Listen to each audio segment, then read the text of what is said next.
Thermarest claims that for minimal pack size and maximum performance, their NeoAir XLite sleeping pad offers the gold standard for lightweight backpacking comfort.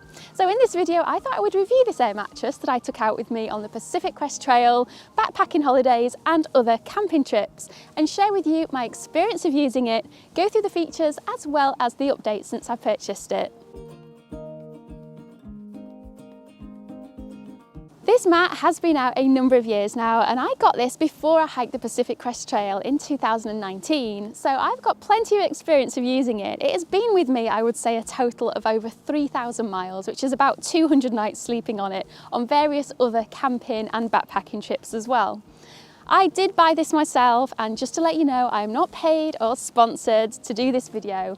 I just love doing these types of reviews with gear that I've used, I've tried, I've tested it, and sharing my experience in the hope that it helps you if you're looking for this type of thing. Now, it is a 3-season sleeping mat, and as you can see, yes, it does come in this bright yellow colour. There is no colour choice option on it. The other options you do get with it though are the sizes. Now it comes in a number of different sizes. You've got the small, the women's, regular, a large and also an extra wide. The one that I've got is the women's, which is a shorter one but a warmer one. I will also go through the comparisons of the regular size for you in this video. One little word of warning though, the small size isn't just for short people, it really is like half the size. Your legs will not fit on it. It goes, I'd say, to about just slightly above your knee level. So just bear that in mind if you're shopping around. I did see a lot of people using the short one to save weight, but for me, about 110 grams difference was just not worth it. I would rather have that comfort. Now this one weighs in at 340 grams, which is 12 ounces. The regular size is 360 grams, which is 12.5 ounces.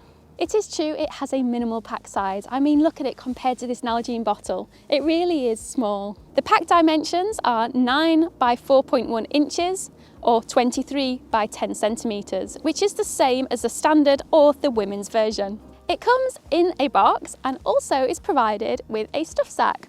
Just to note, the stuff sack is not waterproof, and I will be honest, I tended to leave this at home on any camping or backpacking trips. I just fold it up and put it somewhere safe in my bag where I know it's not going to get damaged. Also as included is some instructions and a repair kit, including some alcohol wipes as well as a tear aid patch for punctures.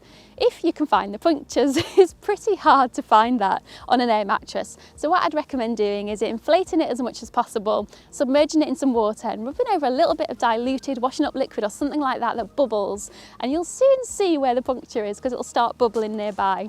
Now this can be inflated by breath, or you can use a pump sack. For the newer models after 2020, a pump sack is automatically included with this. When I got it, it wasn't, so I purchased a separate one, which is this one. So yours might look a little bit different if you purchase it now. This is to prevent a buildup of extra moisture in the pad, which can over time cause a little bit of discoloration or mould.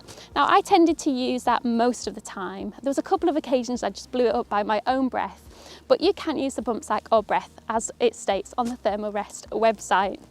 Right, let's get this blown up so I can show you what it looks like. You blow it up via the valve, so you unscrew it and then just blow into the nozzle. Whichever model you have, hold it carefully whilst loosening and tightening, as I've seen a number of people have problems with this by being overzealous. This was updated in 2020 to a wing lock system, which is a one-way valve, so you don't have to quickly screw it closed to keep the air in. It is said to inflate 3 times faster and deflate 2 times faster. The only problem with pump sacks to blow up this air mattress is that it is relying on a small hole at the bottom, which just slips over the top of the nozzle. So sometimes when you're pumping it up, it does tend to slip off quite easily.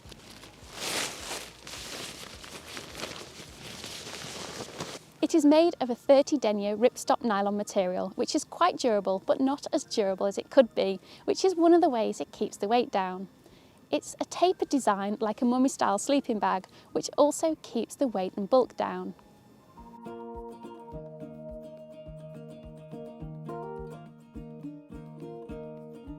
The thickness is 2.5 inches or 6.4 centimetres, and this is the same as the regular version. The length is 66 inches, which is 168 centimetres. For the regular version, that's 72 inches and 183 centimetres. The width is 20 inches, which is 51 centimetres, and this is the same on the regular. It has these horizontal waffles that go throughout the pads that allows the air to keep you warm and insulated. It does this by something called thermocapture technology. Now this is a reflective film that goes throughout the pad that radiates heat back up towards your body and keeps the cold air away from you. The other technology is triangular core matrix, which is the two triangular baffles that keep warm and cold air separate. Sleeping pads can be put into three different categories. You've got a summer, a three-season or a winter, all with different R values. Now I will put more information about R values in the description box of this video if you want more information on it, but all you really need to know is that the R value is a way of measuring how well the sleeping mat will prevent heat loss. So in real terms, what it means is the higher the R number, the more insulating and therefore warmer the sleeping mat. Now in 2020, the industry changed a little bit and set new kind of standard for the R value where most manufacturing companies now are defined by. The reason I'm telling you this, just in case you're wondering why I'm talking about R values, is that when I purchased this mat, it had an R rating of 3.2. However, this has now got an R rating of 5.4. Nothing else has changed. Just so you know as well, the regular one has got a rating of 4.2. Now, nothing has changed, it's not any warmer or colder. All that has changed is the industry standards that they are now defined by. So the reason I'm telling you this is if you pick up an older one and it's got a lower R rating on the box, or you're shopping around and you see a lower R rating, that is just because the industry standards things has changed. Despite this being a three-season sleeping pad, I do have experience of sleeping on it in the winter months, which I will say right now I do not recommend because it is noticeably cold. I hiked with this on the Pacific Crest Trail and slept with it in very snowy and cold conditions, probably down to about -10°C, and I wouldn't recommend it, it's just too cold.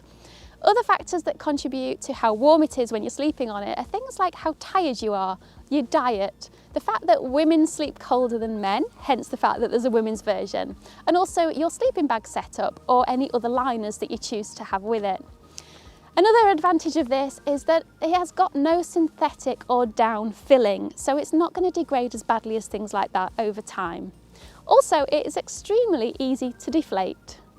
All you need to do is unscrew the nozzle whilst lying on it.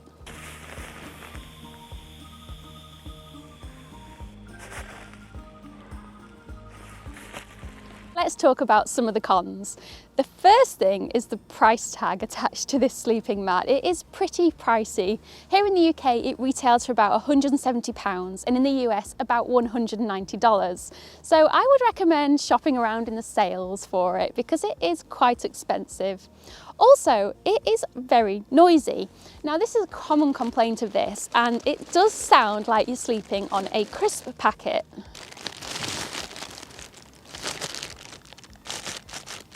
I used to warn people when I was camping, if I was anywhere near anybody else, that I was sleeping on a Thermarest. So I'd given them advanced warning that I might crinkle in the night. Now this does reduce over time and it's to do with the film that's on the inside of the mat. Another tip as well, if you don't want it to crinkle as much, is the fact that you can make sure that it's inflated to its maximum and that doesn't sound as bad. The other thing is that the material is only 30 denier, so it's not as robust as it could be, so it could potentially puncture quite easily. I've seen a number of people have punctures. I, so far, have been lucky I've never had one.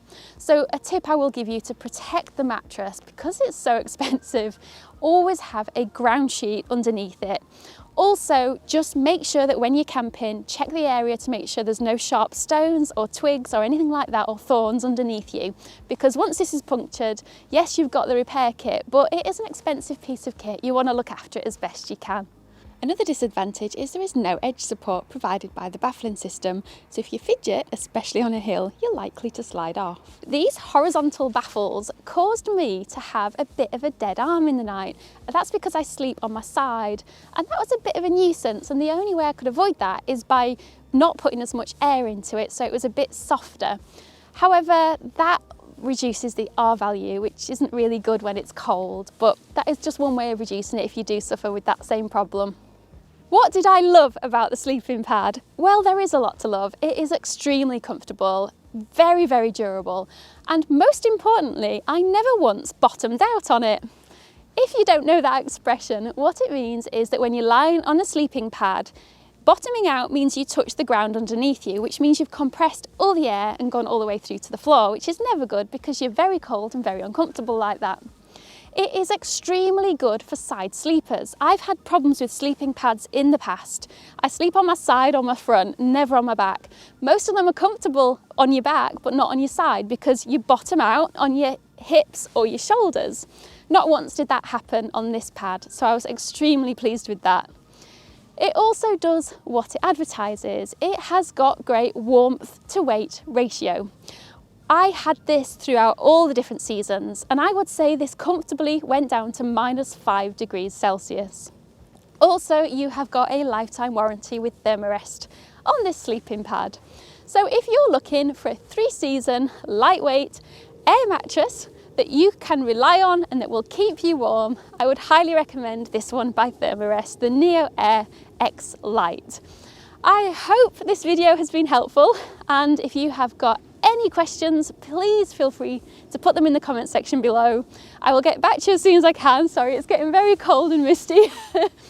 I will get back to you as soon as I can, and obviously I will put more details in the description box for you. So feel free to ask away, and I will look forward to seeing you next time. I'm going to go get warm now. Goodbye!